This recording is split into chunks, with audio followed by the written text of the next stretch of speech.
Olá, sétimo ano, bom dia a todos, tudo bem? Espero que todo mundo esteja legal.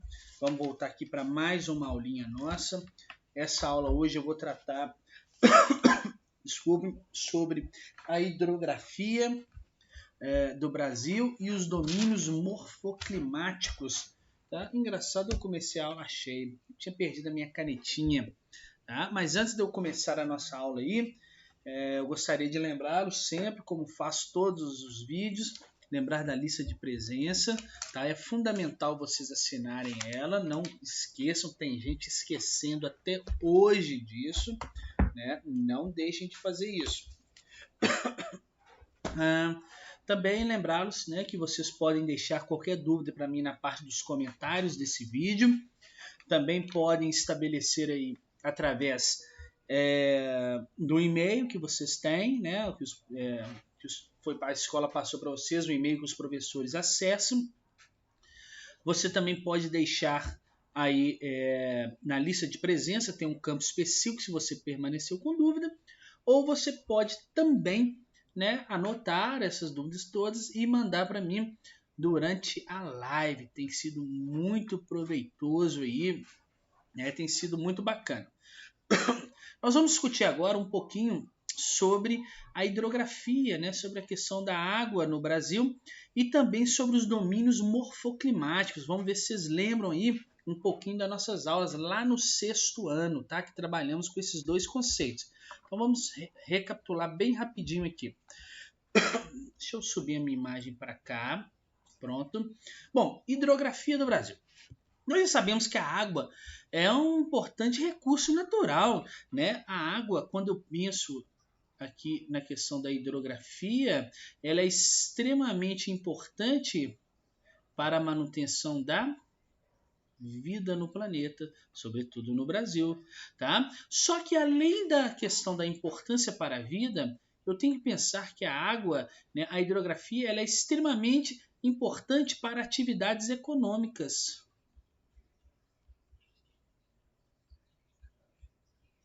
Atividades econômicas.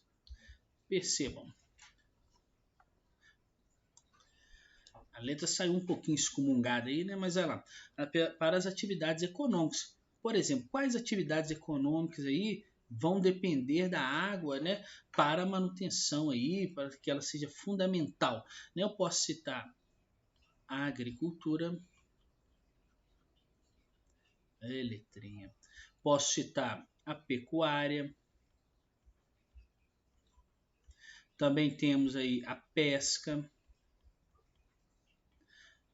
a indústria. Veja como várias atividades econômicas elas necessitam da água aí para o seu desenvolvimento. Eu também posso citar aqui os transportes, né? Vários locais do mundo, inclusive no Brasil, eles só tem como fazer o transporte, as pessoas só conseguem se deslocar através da água dos rios, tá bom? O Brasil, neste contexto, ele é extremamente importante porque nós abrigamos aí 12% de toda a água doce que existe no planeta. Então percebam como que o Brasil é extremamente fundamental e importante numa questão estratégica da água do planeta, tá? Então, o Brasil é considerado um país o quê? Privilegiado, né? Apesar de muitos acharem que não, privilegiado. Privilegiado porque 12% de toda a água doce que existe no planeta está aqui. Tá? Olha só este mapa aqui, que legal, sobre os rios brasileiros, sobre as hidrografias aí brasileiras. Tá? Então este mapa aqui, ele vai trazer um pouquinho para você sobre a hidrografia, sobre as bacias hidrográficas.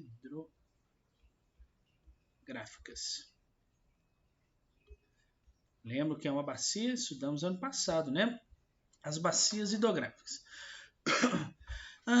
Neles estão representadas aí as grandes bacias, né? As maiores bacias. Nós vamos dar um enfoque no nosso estudo aqui em 3 dessas bacias.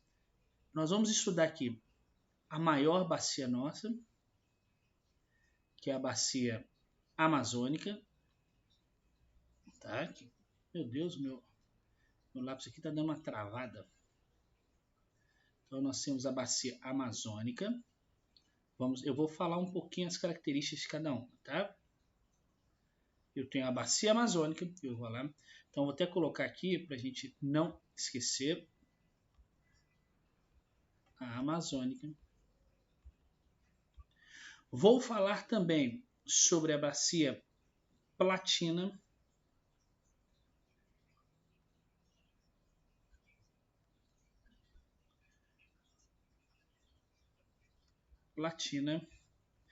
E também, por fim, vamos falar aqui, ó, da famosa bacia do São Francisco. Tá? Então essas vão ser os enfoques aí, ó, vou colocar um SF aqui de São Francisco. Vão ser as 3 bacias que nós vamos falar. Então vamos começar com a bacia amazônica. Deixa eu apagar aqui esses rabiscos todos aí. Borracha. Vou deixar os que estão no mapa, né, para ficar bem contextualizado. Então vamos lá, apaga. Fiz muito rabisco hoje. Vamos lá. É muita coisa, né, para apagar. Ei, professor, para que foi rabiscar esse trem desse jeito? Em vez de ter escrito, né? Mas eu acho que fica mais legal rabiscando tudo aqui. Não fiquem bravos comigo. Então, olha só. Tá bom também. Então, a bacia amazônica é a maior bacia hidrográfica do Brasil. Então, olha aqui uma imagem aqui, ó. Vou colocar a amazônica aqui como 1. Nós vamos estudar, né? Na sequência 2 o São Francisco e 3 a platina. Então aqui, ó, essa imagem aqui representa a bacia amazônica, tá? Quando eu penso na bacia amazônica, é a maior do Brasil. Dá para perceber até pelo mapa, né? Pelo tamanho dela. Além de ser a maior do Brasil, nós contamos aqui com o rio Amazonas. Com o rio Amazonas. O rio Amazonas, pessoal, é o maior do planeta. Então posso colocar aqui, ó, maior do planeta. Ele é o maior rio que tem em volume, percebam, hein, a importância disso, e também em extensão. Ok? Ele tem aí aproximadamente 6.850 quilômetros. É muito grande, tá? Ele nasce aqui nas cordilheiras aqui dos Andes, olha só, e vai percorrendo lá em Ucayali, no Peru, isso mesmo. Ele nasce então na cordilheira dos Andes e faz o seu caminho até desaguar no Pará. Olha como que esse rio é grande. A bacia hidrográfica amazônica, ela está numa área de planície. Pelo fato dela estar aí numa área de planície, né, eu tenho várias construções interessantes aí dentro da bacia amazônica, que são casas flutuantes, construção de casas flutuantes aí, tá? São casas aí em barcos, várias pessoas que moram em embarcações, esse tipo de coisa. Além disso, né, pelo fato de estar numa planície, todo rio de planície, vocês devem lembrar nas minhas aulas do ano passado, eles são ótimos para navegação. Tá? Já que a planície é uma área mais rebaixada, mais plana, lembra disso? Então eles são ótimos para navegação, né? Então o rio, né, a bacia hidrográfica amazônica, ela é muito utilizada para transportes. Inclusive tem vários locais na região amazônica, né, dentro da bacia amazônica, que só tem como chegar de barco, tá? Apesar ainda de ser uma área de planícies, né, uma área que seja mais plana, né, eu tenho áreas com desníveis, né, na bacia amazônica, tá? E áreas com desníveis são ótimas para gerar o quê? Energia. Né? Só que essa questão na bacia amazônica é muito pouco utilizada, tá? ela não tem um significativo aproveitamento aí, tá bom? Portanto, os rios, né, que compõem aí a bacia amazônica, eles são utilizados principalmente para a navegação, ok? Então, vou apagar isso aqui agora. Vamos passar para mais um. Agora vamos falar da bacia do São Francisco, tá? Ela está aí entre uma das 3 maiores do Brasil, tá bom? E acreditem, a bacia do São Francisco, né, tem o seu rio principal, o Rio São Francisco, ele nasce aqui em Minas Gerais. Olha que interessante. Então vamos falar de uma bacia no qual nós temos o rio nascendo em Minas Gerais. Então olha só, a bacia do São Francisco, ela é a única que é inteiramente brasileira, tá? Ela, todo o seu contorno da bacia, ela está dentro do território brasileiro, porque a bacia amazônica ainda divide com outros países, a Platina vai dividir com outros países, então é a única inteiramente brasileira, tá bom? Aqui na Amazônia, por exemplo, ela se distribui entre o Peru, Bolívia, Colômbia, Equador, Venezuela, e a bacia Platina aqui embaixo, né? Ela vai se dividir entre Paraguai, Argentina, Uruguai, tá? Então, a bacia São Francisco ela é inteiramente brasileira, tá? O Rio São Francisco também é conhecido aí, ó. Vamos colocar aqui o 2, é esse aqui, também conhecido como Velho Chico. Tá? O Velho Chico, ou também conhecido como Rio da Integração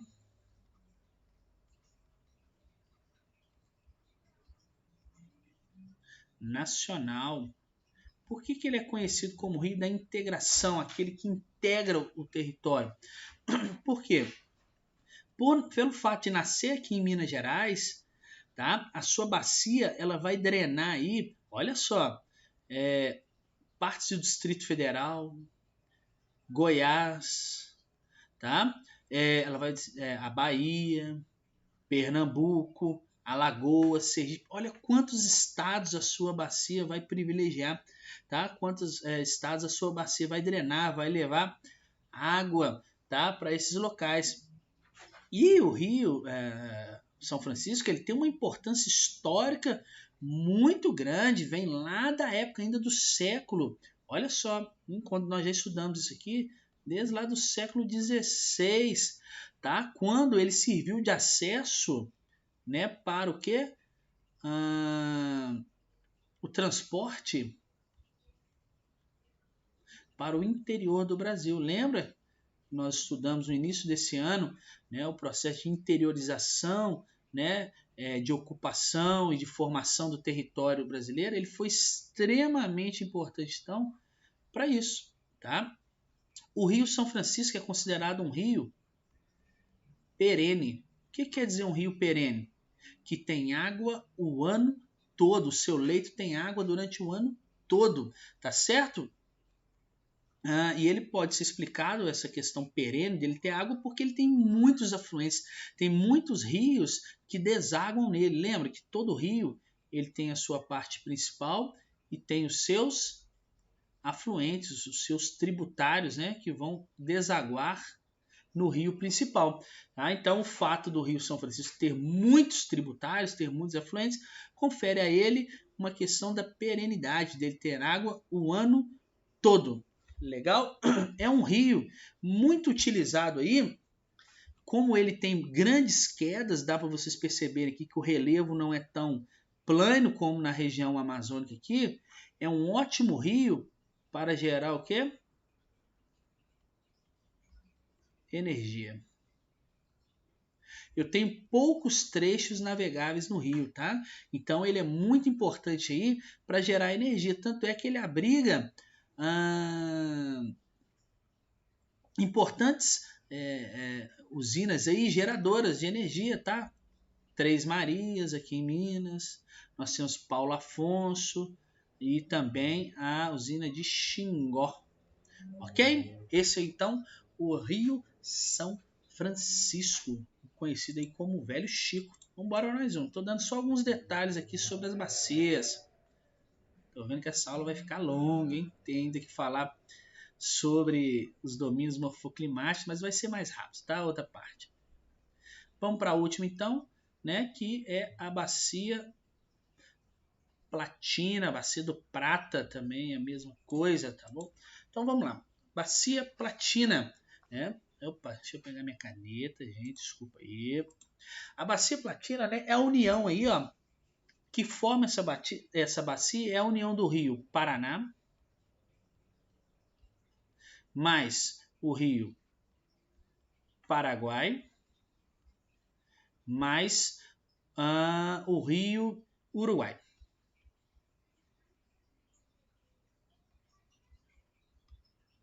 Tá? Então, essa bacia platina ela é de extrema importância, pois nela é construída aí, ó, a famosa usina de Itaipu. É isso que vocês precisam saber. Olha aqui a usina aqui embaixo. Né? Eu até coloquei aqui. A usina de Itaipu é uma usina que nós chamamos de binacional. Por quê? Ela foi construída pelo Brasil e também pelo Paraguai. Tá? E Itaipu é responsável pela uma grande parcela da energia elétrica que é consumida, que é gerada aí para o Brasil e também no Paraguai. Ela foi durante muito tempo a maior usina do mundo, tá? Hoje ela está entre uma das maiores, não é mais a maior. Pelo fato do relevo ser de planalto, então eu posso entender que a bacia platina ela é ótima para gerar energia. Lembre-se, quando eu tenho relevo de planícies, os rios são ótimos para navegar. Quando os rios são de planaltos, ou seja, eles têm queda d'água, é ótimo para quê? Eu construir aqui uma usina. Então eu vou represar a água aqui, ó, e quando ela passar para descer aqui, ela vai gerar o quê? Energia. Tá bom? Então, esse é um tipo de rio que vai desfavorecer aí, por fim, as práticas, né, de navegação, ok? Então, isso é só uma contextualização para vocês. Eu tenho aqui, parece que eu não identifiquei na só, a bacia amazônica, a bacia do São Francisco e a bacia platina. E aqui embaixo eu tenho Itaipu, a usina, tá? A usina binacional que eu falei com vocês. Vamos passar então e vamos ver um pouquinho dos domínios morfoclimáticos, tá? Essa parte eu prometo ser bem rápido, né? Para a aula não ficar muito extensa. Agora eu acho que eu já posso descer essa imagem linda aqui. Olha só os domínios morfoclimáticos. O que será que é domínio morfoclimático, pelo amor de Deus? Lembra-se que o Brasil, eu falei com vocês, né? O Brasil é um país de paisagens. Cadê? Paisagens diversificadas.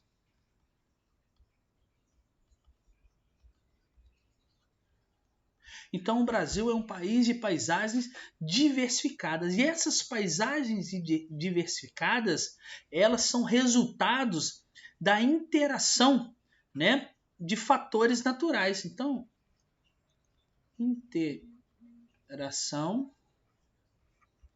de fatores naturais. Que fatores naturais são esses? Eu posso citar aqui para vocês. Clima, relevo, que mais, hein? Hidrografia, né? Acabamos de ver a hidrografia, solos. Então, a partir da interação de todos esses elementos aqui, vão se formar os domínios. Os domínios morfoclimáticos. Então, domínios morfoclimáticos nada mais é que a interação dos fatores naturais, né, como clima, relevo, vegetação, hidrografia e solos. Tá? Então, a junção de todos desses elementos, desses fatores aí, né, vão resultar em formações específicas e individualizadas que vão caracterizar cada área dessa. Né? Eu estou falando de formações de vegetação, de clima, tá? Então a interação disso tudo vai dar um bocadinho aí de diversidade de paisagens, de domínios para gente. Nós vamos estudar aqui hoje 6 deles. Tá? Nós temos aqui o domínio amazônico, nós temos o domínio aqui da Caatinga, do Cerrado, dos mares de morro, ok? Das araucárias e das pradarias. E essa são 6 domínios morfoclimáticos.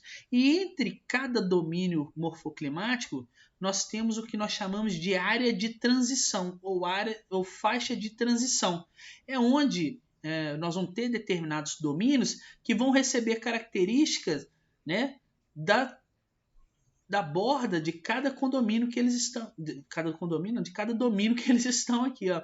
Por exemplo, aqui essa faixa de transição aqui, ó, vai receber características tanto do domínio amazônico como também do domínio do cerrado. Então nós vamos ter uma formação específica aqui, tá? Então são faixas de transição. Vamos ver domínio por domínio aí agora. Olha o domínio amazônico. Agora eu vou levar minha imagem lá para cima. O domínio amazônico, eu estou deixando um mapinha sempre do lado aí para você localizar. Estamos estudando agora este aqui, o 1. Tá? Domínio amazônico, localizado então na região norte do Brasil. Tá? Formado por uma floresta densa. Percebam a floresta, eu quero dizer densa, porque olha só, olha a copa das aves, como elas estão até se juntando aqui. Tá? Então é uma floresta densa. Também, então vou escrever aqui, ó, é uma floresta densa, é uma floresta heterogênea. O que quer dizer uma floresta heterogênea? Tem muitas espécies. É uma floresta, ó, lembra disso aqui? Latifoliada. O que quer dizer latifoliada? Folhas largas, né? As folhas são largas. Nossa, mas que folha horrorosa que eu desenhei aqui. Vou desenhar uma folha melhor aqui, ó. As folhas são largas. Piorou, né? As folhas são latifoliadas, também são perennifólias. Perennifólias. O que quer dizer perennifólias? Com folhas o ano todo. Também são chamadas de higrófita, né? A vegetação higrófita aí é que ela, em grande parte da sua existência, elas vão viver em áreas úmidas, em áreas aí que às vezes vão estar alagadas e outras vezes não. Se eu precisar dividir a floresta amazônica, né, eu posso dividir ela em 3 estratos. Olha só, eu posso dividir a floresta amazônica em uma parte que nós chamamos de terra firme.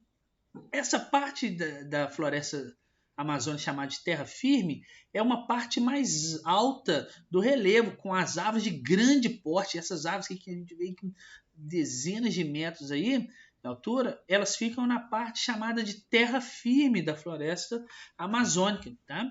À medida que eu vou descendo o relevo da floresta amazônica, eu tenho uma área chamada mata de várzea. A mata de várzea, essas árvores aqui, em uma determinada época do ano, elas vão ficar debaixo d'água, porque vai depender do tanto que o rio vai encher. Tá? Então essas são um tipo de vegetação acostumada aí a ficar durante um tempo debaixo d'água. E eu tenho por fim uma outra área que é chamada de mata de igapó. A mata de igapó é aquela que vai ficar sempre inundada, a vegetação fica o ano inteiro, né, uma parte dela debaixo d'água, a vegetação é acostumada com isso. Uma coisa legal que você tem que saber aqui sobre essa estratificação, essa divisão aqui da floresta amazônica, do domínio amazônico, é que nesta região aqui, ó, na mata de várzea, é onde são construídas as casas de palafitas. Já ouviram falar? Nossa, mas eu tô péssimo no desenho hoje. As casas de palafitas, tá? São aquelas casas que ficam em uns pedaços de madeira suspensas. Por quê? Quando o rio enche, a água não entra dentro da casa. Ok? Deu para entender? Quando eu penso, então, no clima... Deixa eu arrastar isso aqui agora. Quando eu penso, então, no clima do domínio amazônico, do domínio aí da floresta amazônica, eu tenho que pensar num clima considerado equatorial. O clima equatorial, lembra disso aqui, é um climograma, lembra disso? Nós estudamos ano passado também. Olha como estamos precisando resgatar vários conceitos. Climograma. O climograma, ele vai ter de um lado a quantidade de chuvas dada em milímetros e do outro lado a temperatura que nós vamos ter. E aqui nós temos os meses do ano, janeiro, fevereiro, março, abril, maio. Percebam que num clima equatorial eu tenho chuvas bem distribuídas o ano todo. E a temperatura, né, essa linha que marca a temperatura aqui ela vai se manter alta o ano todo, tá bom? Então, num clima equatorial, é um clima caracterizado por chuva o ano todo e por uma temperatura alta. Ok? Esse é o domínio amazônico. Vamos ver mais um?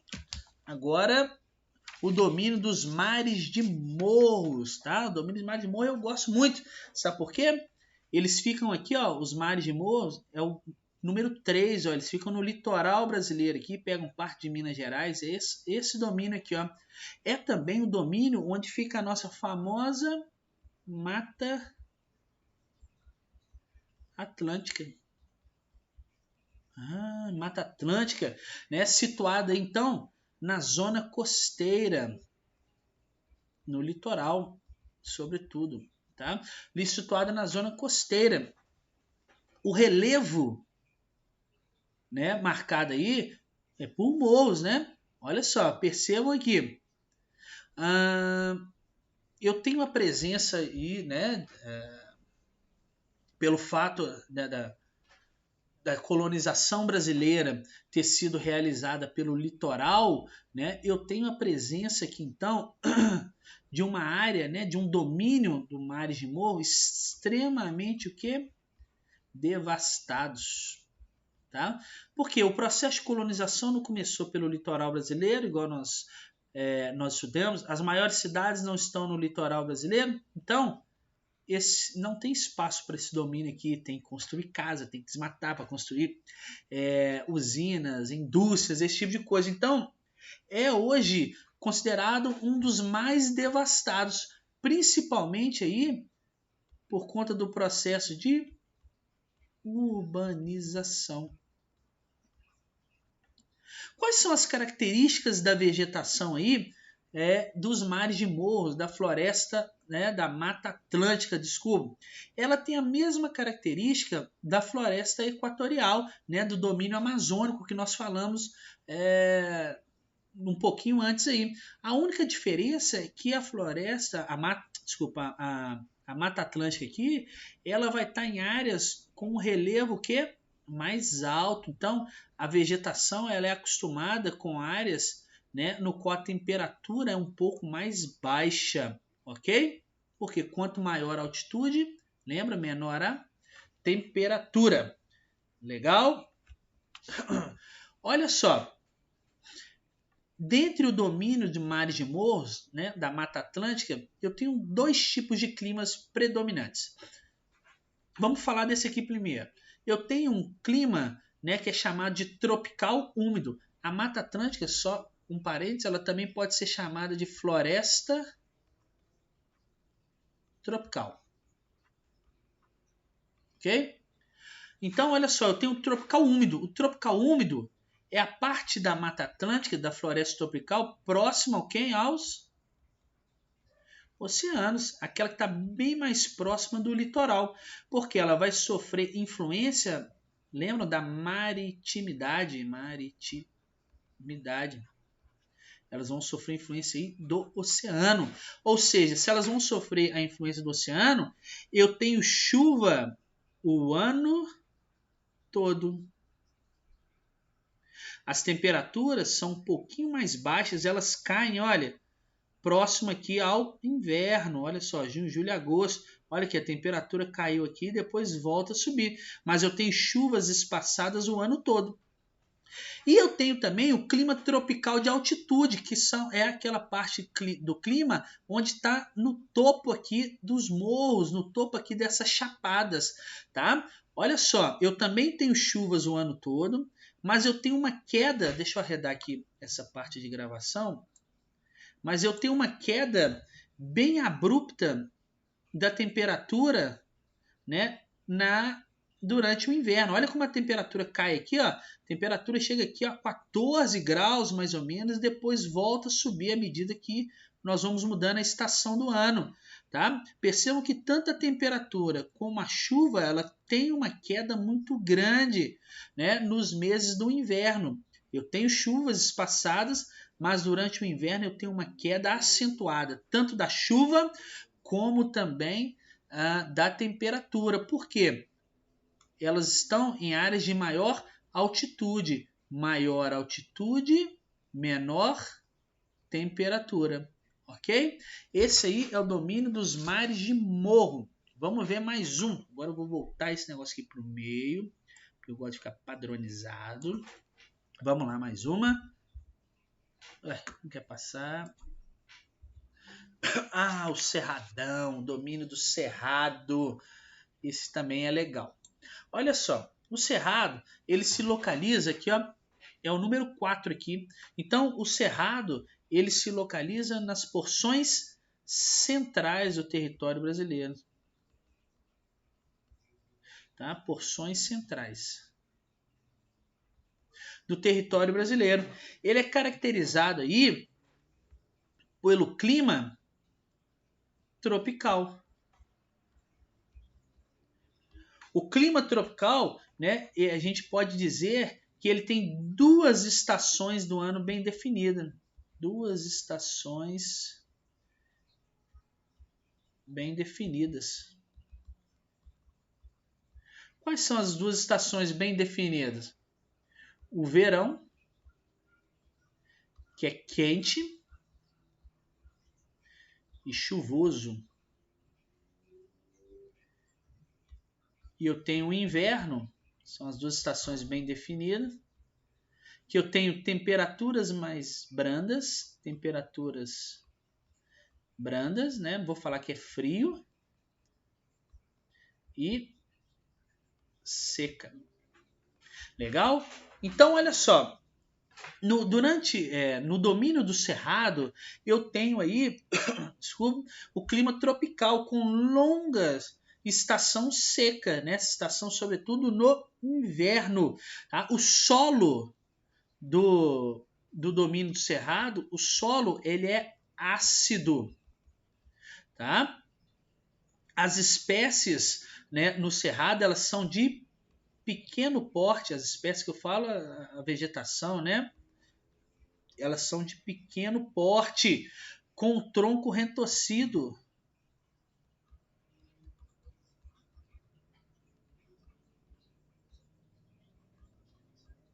Ok? No Cerrado, nós temos, ele abriga aí importantes nascentes de rios brasileiros, né? No Cerrado que nasce o rio Tocantins, nasce o rio São Francisco, que eu falei com vocês, tá bom? Então essas são as características aí do domínio do Cerrado. Olha o climograma, olha o clima deles aqui. Nós temos estações chuvosas, olha aqui, ó, estações chuvosas, e estações no qual eu quase não tenho chuva. E depois começa a estação chuvosa de novo no final do ano. Olha lá. Outubro, novembro, dezembro. Né? E vai janeiro, fevereiro, março. Olha só, é a última estação chuvosa. São as águas de março que fecham o verão. Aí eu começo outra estação do ano. Percebam a temperatura que ela se mantém alta durante os meses chuvosos. Olha lá, olha, é quente.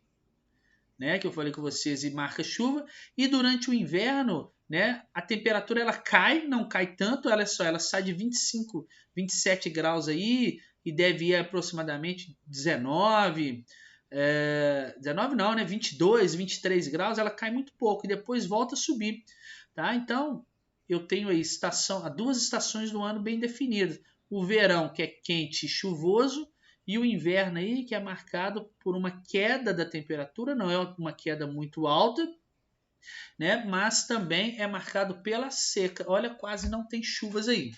Legal? Vamos mais um domínio então? O domínio da Caatinga. A Caatinga lembra muito o deserto, né? Este domínio aí é o nosso número 2 aqui, ó. Fica lá no sertão nordestino.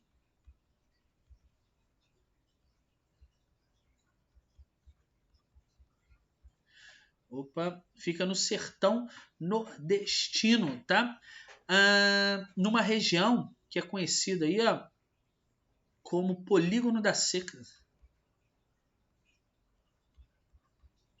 Nossa, mas toda hora eu tô apertando o botão aqui. Polígono das Secas. Ok? É uma área aí com longas estações sem chuva.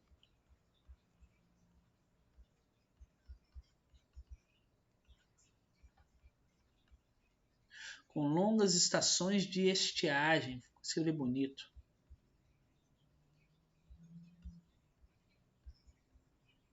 Ok? O clima, nós chamamos aí o clima na Caatinga de semi-árido. Clima semi-árido. Vegetação de pequeno porte.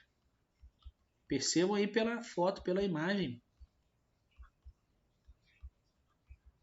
Nós temos então uma vegetação de pequeno porte, sobretudo, né, por uma vegetação chamada de cactáceas,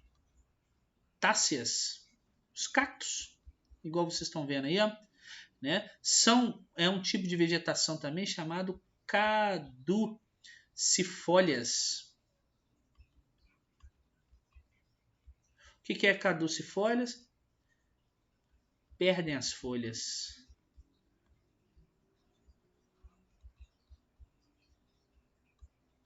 Ok? Legal? Então, este aí é o domínio da Caatinga, muito característico no sertão nordestino, a área conhecida como Polígono da Seca. Olha o clima. Se é semiárido, quase não tem chuva. Percebam aqui a quantidade de chuva ao longo do ano. O máximo que nós tivemos aqui em abril foi aproximadamente 50 milímetros. Olha só, tem meses aqui do ano que nem chove, né? Ou quando chove, chove muito pouco. E a temperatura se mantém alta o ano inteiro. Ela tem uma queda aqui, que é no inverno, né? Mas ela se mantém alta praticamente o ano todo. E o ano todo com estiagem, sem chuva. Legal? Vamos ver mais um aí. O domínio das araucárias. Esse também é legal. Essas aves aí eu acho ela muito legal, tá? As araucárias, elas ficam aqui, ó, na nossa porção 5, ok? As araucárias, é bem aqui, ó. Então elas são características aí da região sul. Região sul do Brasil, tá? Em áreas de clima subtropical, ok?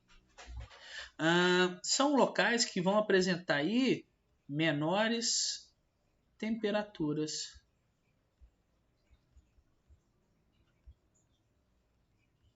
Legal? Essa parte aí até aí é tudo facinho, né? As folhas das araucárias aqui são folhas no qual a gente conhece como... Cadê? Vamos colocar aqui. Apareceu. Acícule foliadas. O que quer dizer acícule foliadas? São folhas no formato de agulhas, né? Ó, são folhas finas. Agora eu vou caprichar. São folhas finas, ok? No formato de agulha, são folhas bem fininhas. Legal? É um bioma também bastante o quê? Degradado, tá bom? Importante saber disso, degradado. Sofre muita pressão, bastante impacto. Temos mais um, vamos ver. Ah, deixa eu falar aqui do clima rapidinho, né? Quase que eu não falei. Olha o clima. Cadê minha caneta? Tá aqui. Olha, percebam como que é o clima subtropical. Temperaturas, olha, não chega a 25 graus durante o ano. Temperaturas entre 20 e 21 graus. No inverno, nós temos uma queda da temperatura que chega quase a 10 graus, ou seja, eu tenho uma variação grande da temperatura ao longo do ano. E a chuva, ela é bem distribuída ao longo do ano todo. Percebam, em todos os meses do ano nós temos chuvas. Ela é bem distribuída, eu não tenho tanta variação da chuva ao longo do ano. Legal? Vamos ver mais uma. Domínio dos campos. O domínio dos campos também é conhecido aí, você já deve ter ouvido falar das pradarias. Ok? As pradarias são localizadas aí, aqui, ó, no 6, aqui no extremo sul do Brasil.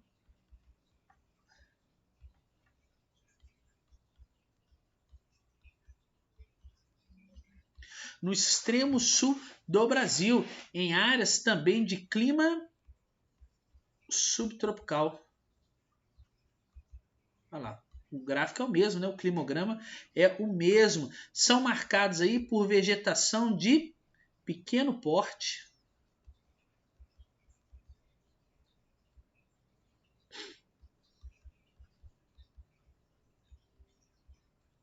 Vegetação de pequeno porte.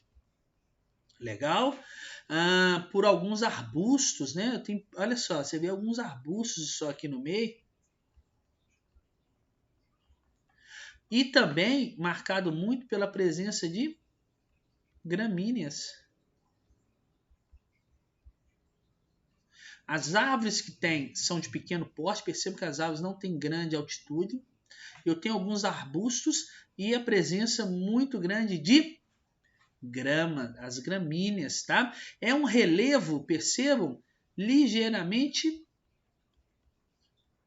plano. Olha como é que é tudo retinho, né? Um relevo que não tem tantas ondulações. E as ondulações que existem, tipo essa aqui, olha, que não é muito alta, esse tipo de ondulação que existe nas pradarias são chamadas de coxilhas. São essas ondulações nas pradarias, tá? São chamadas de coxilhas.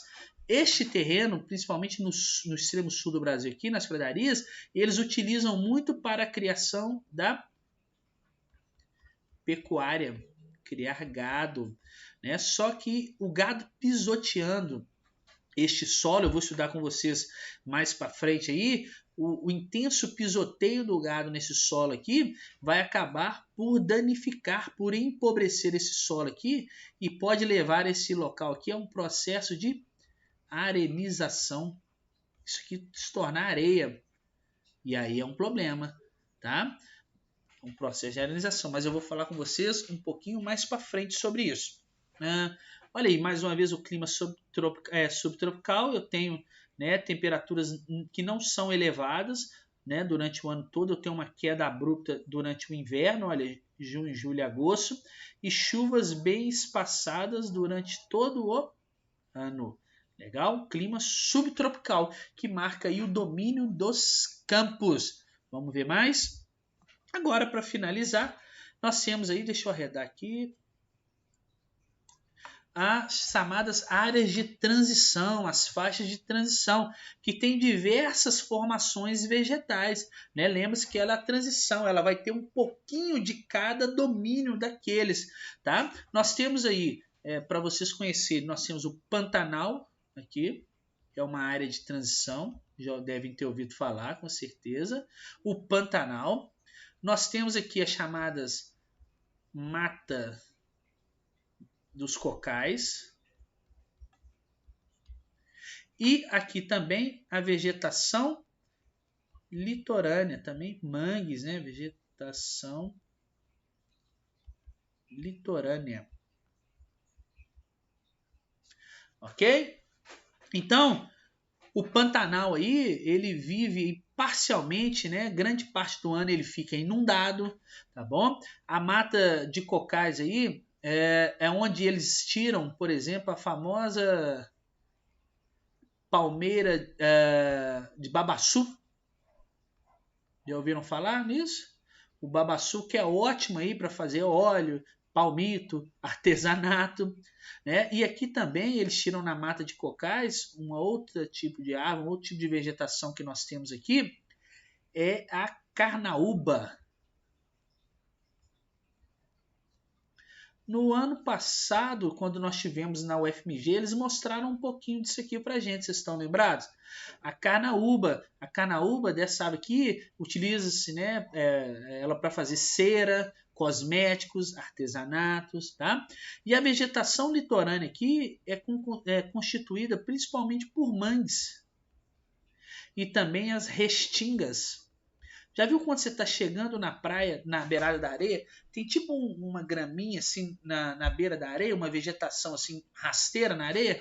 Aquilo é uma restinga, tá? É um dos biomas, um tipo de vegetação que está em fase de extinção, ok? Devido ao processo de degradação ambiental, de urbanização que nós temos aí. Tá? Então, pessoal, essa aí foi a nossa aula sobre a hidrografia e os domínios morfoclimáticos. Tá? Eu espero que vocês tenham gostado. Foi uma aula longa, né? Mas era preciso falar sobre todos eles. Nós precisávamos adiantar essa parte do conteúdo. Tá? Se tiverem dúvidas, né, vocês já sabem que podem me procurar sobre todos os canais que eu estabeleci com vocês, mas podem também deixar aí na parte dos comentários deste vídeo, tá bom? Façam os exercícios que foram propostos, né, tanto do livro didático como também das matrizes. Leiam os textos das matrizes, porque eles são fundamentais para vocês complementarem aí os seus conteúdos, aquilo que o professor tem falado nas aulas, tá? Então aguardo todos vocês na nossa próxima live, tá? Vou esperar ansioso. Tchauzinho e até a próxima.